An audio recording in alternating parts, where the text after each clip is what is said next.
Okay, so when I go into Quill, it kind of looks like this. Um, if you set up your classes, sorry, my cat's like messing with the computer. I had my classes set up. You can import from Google Classroom or you can just create a class. So you could put in like second period, Miller, seventh, oh, I have to scroll, seventh grade. Um, there's a class code. You just keep hitting reset. You can choose something easy for the kids, something that they might remember. Country store. So I'm going to do that. Create class next. So it says here, you can get a unique link that students can use to create accounts.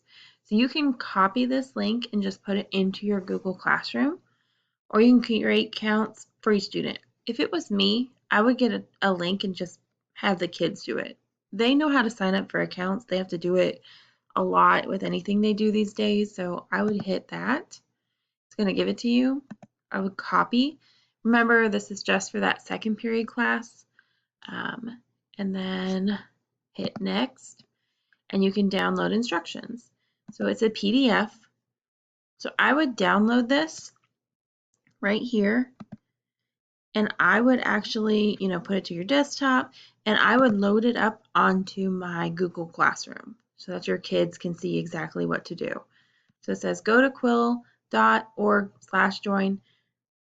You'll put your link there. So maybe now that I'm looking at this, I might just copy these directions and or type them into my Google Classroom as an announcement on my stream.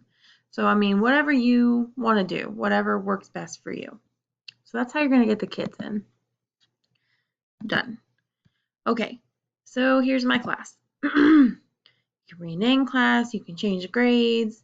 We just invited students, so we don't have to do that. So let me go down. This is a class I used like a long time ago. This was when I was teaching 7th grade. Where you can see my kids here. So I'm going to go up to assign activities. So we're doing commas this week. So I'm going to click explore activities.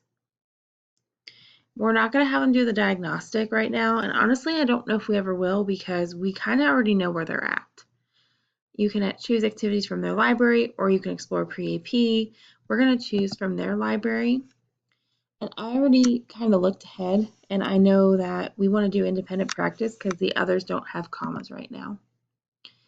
And this is going to sound silly, but the easiest way for me to find what I'm looking for is to hit Control F. And right here, you can see I just did it. I can just type in comma, and here's basic comma practice. So I'm going to click on this, and I can preview these. It kind of gives me a description of what the kids are going to do. If I click on this one, adjectives and lists, it's going to come up slowly. Sorry, my internet's slow tonight. And it's going to kind of show me what it's going to look like for the kids. And this is what I showed you guys in PLC the other day. So it's got the questions and things. I'm going to go back because it did open in a new tab. And I'm going to click on the activity. Oh, it did it again?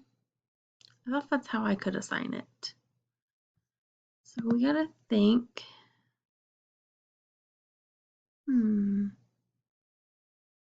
See, guys, I'm thinking. Oh, right here. Select pack. So I can select it. I can name the assignment. You can make it no due date. You can give it a due date. Whatever you guys want. You can exit out. Like, let's say I don't want them to do dates and addresses. I can take that out. I can choose all my classes, or I can just choose one class. And, okay, let's say I select Miss Miller's 2nd grade.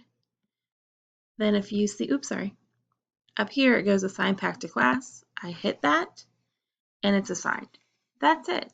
And look, take me to my dashboard. So as kids are finishing the work, it's going to pop up here. But they basically, that's it. You can go to student reports. If I remember correctly, like I said, you can get see which students, what they've completed. You can see where they're at. It's just going to take some playing with it. And I think the more we work with it, the easier it'll get. So if you have questions, we can talk about it together in PLC, or you can come talk to me. Thanks, guys.